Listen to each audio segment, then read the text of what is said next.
Bienvenidos al CFO Summit y como decíamos antes vamos a tener toda una jornada con conversaciones muy importantes, muy interesantes acerca del contexto en el cual se desenvuelven los CFO y vamos a terminar con la premiación del CFO del año a cargo de BDO y una elección, como decía recién Gustavo, realizada junto con el cronista.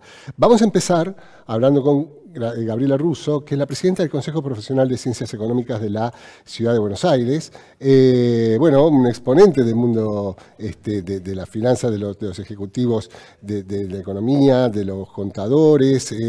Un referente que además tiene mucho para contarnos acerca de la actualidad y de los desafíos, como decíamos antes, que tienen que encontrar los profesionales en el día a día trabajando aquí y ahora en la Argentina. ¿Qué tal, Gabriela? Bienvenida. ¿Qué tal, Ariel? Muchas gracias por la invitación. Un placer compartir este espacio y gracias al cronista de BDO también por la convocatoria. Para romper un poco el hielo, ¿no? Así, vamos a ir, como se dice, a los bifes. ¿Cómo estás viendo el desempeño de los profesionales? Sobre todo, agrupa a muchos contadores, digamos, el consejo, en la actualidad, en los desafíos de lo que presenta lo que es el sistema tributario, el sistema impositivo, que, sabemos más o menos de cerca y de lejos que es complicado, ¿no? Pero ¿cómo se maneja desde la representación de los profesionales de ciencias económicas esa situación? No escapamos del contexto actual, que es bastante complejo en términos económicos y sociales. Justamente en este ámbito de los CFO contamos con muchos colegas profesionales de ciencias económicas que se desempeñan en estas áreas y que nosotros representamos en el ámbito de la Ciudad de Buenos Aires, no solo contadores públicos, sino también licenciados en administración, licenciados en economía y actuarios y otros profesionales de carreras de ciencias económicas afines.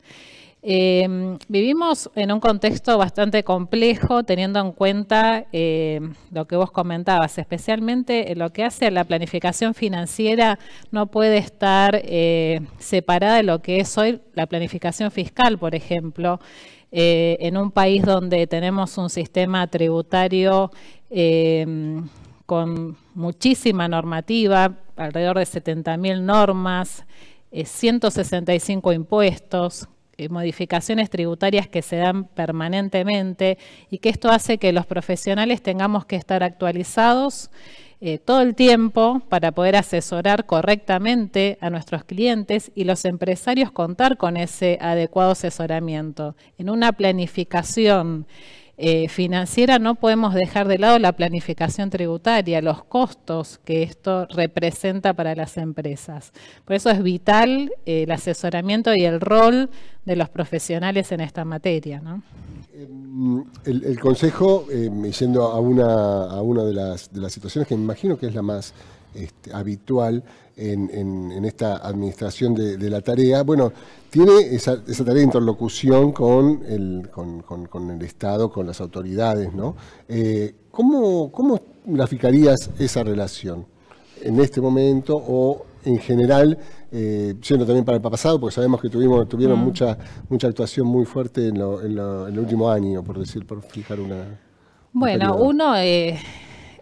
Las expectativas que siempre tenemos y que sería lo coherente es que haya una relación colaborativa, que haya un diálogo institucional positivo entre lo que es la profesión a través del Consejo Profesional y del resto de los consejos y las autoridades gubernamentales, específicamente en lo que hace al sistema tributario, especialmente con el fisco nacional y los fiscos provinciales y locales.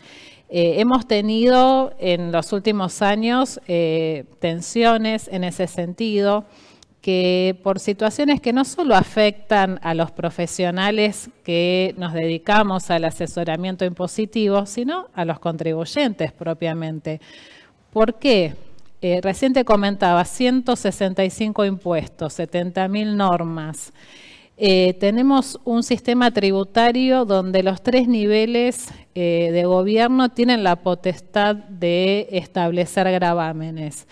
Sin embargo, de esos 165 impuestos, 12 representan más del 90% de la recaudación. Entonces, todo esto que hace es complejizar lo que es la liquidación y el asesoramiento de los impuestos.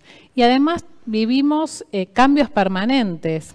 Mira, por darte un ejemplo, 2018 tuvimos la reforma tributaria. Esa reforma tributaria dispuso un blanqueo. Ese blanqueo vino con una promesa de una baja, ¿no?, en la alícuota de bienes personales. Cambia el gobierno, sucede lo contrario.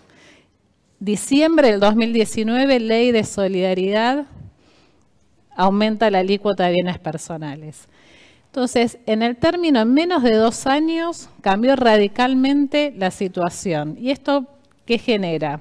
Problemáticas no solo a la hora de liquidar y asesorar, sino también que genera incertidumbre, falta de previsibilidad para la sociedad y para las empresas que deciden invertir o deciden desarrollar una actividad económica.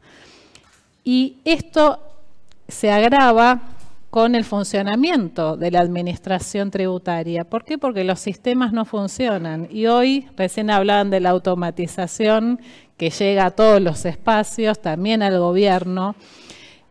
Hoy los impuestos que declaramos se hace a través de la página web de AFIP, por ejemplo, pero muchas veces esos sistemas no funcionan, la página colapsa, no están las aplicaciones en tiempo y forma, y por lo tanto los contribuyentes no pueden cumplir, ¿sí?, con sus obligaciones tributarias. Es algo ilógico, pero es lo que sucede. Y ahí desde el Consejo es que salimos a enfrentar esta situación por la falta de diálogo, llegando incluso hasta la justicia, ¿no? Claro, es muy recordado los amparos que realizaron el año pasado por el año pasado, ¿no? Sí, por este año. Este año. Sí, parece que fue hace mucho. Sí, sobre los vencimientos de ganancias. De ganancias y bienes personales, que fue, la verdad, una situación que bueno, estuvo en la opinión pública con mucho peso, porque la justicia nos dio la razón. En todos lados salió la justicia, le dio la razón a los contadores, tanto en primera instancia como en segunda instancia, y esto favoreció no solo a los profesionales, sino a los contribuyentes de todo el país, ya que pudieron tener más tiempo para hacer esas presentaciones, que es para pagar sus impuestos. Claro. Es algo que no se puede creer, pero pasa. ¿Qué márgenes hay, por otro lado, más allá de, obviamente, de presentar la representación y irse haciendo señalamientos a la autoridad para hacer propuestas? ¿Está ese espacio? ¿Las están haciendo? ¿Hay recepción? Bueno, nosotros permanentemente, más allá de este conflicto que hemos tenido, ahora con el cambio de autoridades estamos iniciando un diálogo nuevamente con el fisco.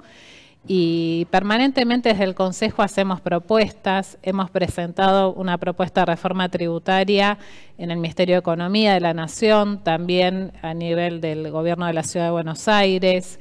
Hemos hecho propuestas en el Congreso. Diputados y senadores de todo el arco político nos consultan y emitimos dictámenes sobre modificaciones tributarias. Te doy un ejemplo. Las actualizaciones, las últimas actualizaciones de las deducciones de autónomos, por ejemplo, fue una propuesta del Consejo que siempre venimos reclamando por los autónomos que son dejados de lado al momento de recibir beneficios fiscales, ¿no? Qué bueno que se pueda percibir a la profesión como aportando, y no solamente del lado de la elusión, ¿no?, de impuestos, como por ahí puede haber alguna mirada, ¿no?, desde algún sector. Yo te diría que es todo lo contrario. Los profesionales de ciencias económicas somos el brazo recaudador del Estado. Hoy, con la complejidad del sistema que tenemos, es imposible que un contribuyente pueda liquidarse por sí mismo sus impuestos. Necesita el asesoramiento profesional, y el Estado necesita de los contadores y profesionales de ciencias económicas para tener esa recaudación. Claro. Imagínate, con todos los cambios que hay normativos, nosotros todo el tiempo estamos estudiando, actualizándonos para poder asesorar correctamente que se cumpla adecuadamente con las normas tributarias. Mencionaste hace un ratito la reforma del 2018 y el blanqueo en ese momento. Estamos en un momento nuevamente de blanqueo, ¿no? Como también esta búsqueda de mayor recaudación. ¿Cómo viene? ¿Qué se puede esperar? Bueno, todavía no tenemos estadísticas en cuanto a la adhesión porque es bastante reciente. La experiencia del 2018 con los cambios que te comentaba que se dieron posteriormente no alentarían tanto esta situación. Tiene algunos beneficios. Porque mucho ya se blanqueó, ¿a eso te referís? Sí, y además porque aquello que no se blanqueó, teniendo en cuenta la falta de estabilidad en el sistema y de previsibilidad, no se sabe qué va a ocurrir luego a nivel de la gravabilidad, ¿no? De lo que se declare. Sí hay muchas consultas. Estamos ahora en una etapa donde aquellos que decidan optar por el blanqueo, el impuesto especial a ingresar es del 5%. Esta situación es hasta el 19 de noviembre. Estamos desde el Consejo brindando capacitaciones y asesoramiento para que esto pueda hacerse adecuadamente y tener en cuenta que lo que se blanquee tiene que estar destinado sí o sí a lo que es el desarrollo inmobiliario, ¿no? Ese es el objetivo. De obras privadas nuevas o que estén en desarrollo. Por ejemplo, una de las limitaciones que tiene es que no se pueden adquirir terrenos y tampoco se puede utilizar los fondos blanqueados para el pago de ese impuesto especial, que eso también es importante tener en cuenta que son algunas de las limitaciones. ¿Cómo también lo que tiene que ver con la administración de lo que son los ingresos, en todas las nóminas, ¿no? ¿Cómo está jugando también la actualización impositiva? ¿Qué es lo que encuentran los contadores ahí? Bueno, una de las últimas modificaciones del impuesto a las ganancias tiene que ver con la incorporación de la deducción adicional especial para los trabajadores en relación de dependencia, que la ley justamente otorga la facultad al Poder Ejecutivo de ir actualizando ese monto, que comúnmente se conoce como mínimo no imponible, aunque no sea técnicamente eso. Hoy ese mínimo es de 280.792 pesos exactamente. Y bueno, debería actualizarse teniendo en cuenta el contexto inflacionario que estamos atravesando. Como mínimo tendría que estar en los 350.000 pesos. La crítica es que estos ajustes tendrían que ser automáticos, no depender de una decisión política, sería en este caso. Y la realidad es que debería actualizarse porque si no, una porción de trabajadores que hoy están dentro de ese beneficio estarían quedando afuera, ¿no? Claro. Pero hay casos, te digo igualmente, que estos cambios que se hacen, que nosotros los llamamos parches, ¿no? Porque en realidad no solucionan los problemas de fondo. Lo que hizo fue cambiar el objetivo del impuesto a las ganancias, que tiene digamos, una razón de ser desde su origen que está vinculada a la proporcionalidad del impuesto, ¿no? Es decir, que aquellos que pasan ese monto, hoy hay también una deducción morigerada en el medio, una escala intermedia, pero los que pasan ese rango entran directamente a lo que es la escala tradicional del impuesto y ya ingresan con retenciones muy importantes del 27% en adelante. Entonces, lo que se perdió es esta proporcionalidad en el impuesto, ¿no? Y tenés casos donde por ahí, ejemplos que son concretos de, no sé, personal que querés ascender por su buen desempeño, que no le conviene.